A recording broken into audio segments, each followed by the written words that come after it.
It's Wednesday, but I'm sure you already knew that. What is up, people of the internet? It is your mate Nate, and today I can't be the only one that struggles with sleep. Sleep is one of those things where some people love it, some people hate it. It's like the Marmite of your life. Sleep is necessary, definitely necessary for your overall well-being and your mental health. And it's one of those things that if you neglect it, you will pay for it. Trust me. How did this cost me big time? I had this fear so badly at one point. This was a couple of years ago now.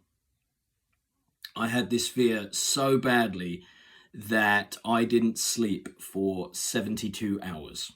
Because I was so afraid that I wasn't going to wake back up. So I was like, I'm not sleeping at all. When it got to that third day, I was a wreck. Now,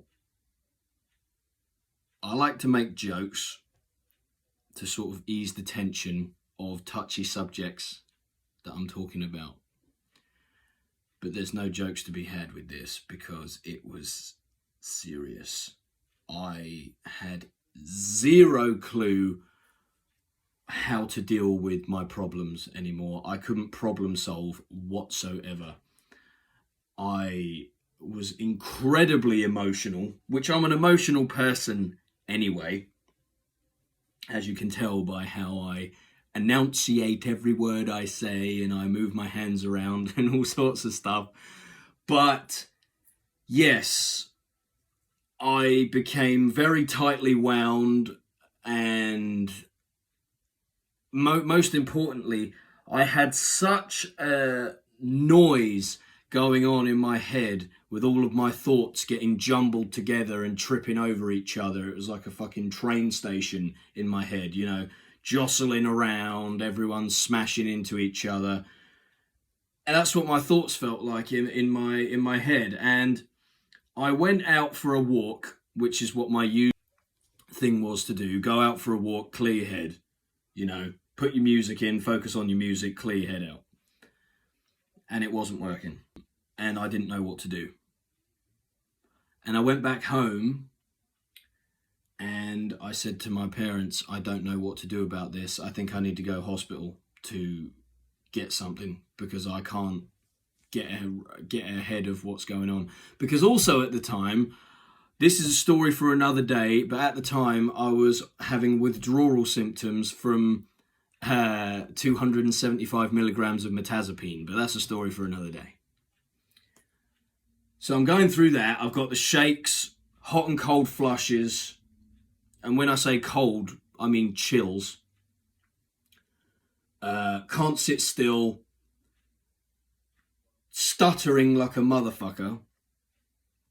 So we go to the hospital and, you know, they don't really help me other than the fact that I waited 3 hours to see a nurse. By the time I saw a nurse, she said, if you want any extensive help, you're going to be waiting another 3 to 4 hours.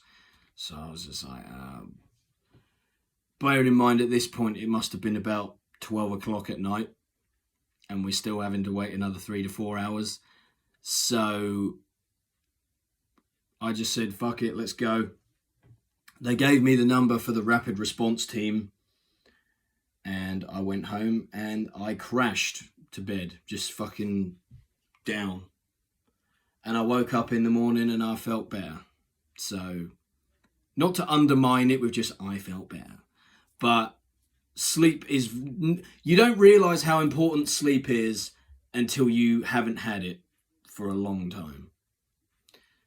And anyone out there who is suffering with this thing, somnophobia, never be ashamed to admit that you may have a problem and go get it checked out for the sake of your own mental well-being. You know, you want to be in as good spirits as you can, and you need that rest because you work fucking hard. Even if it's just getting out of bed in the morning when you don't want to, that's you working hard.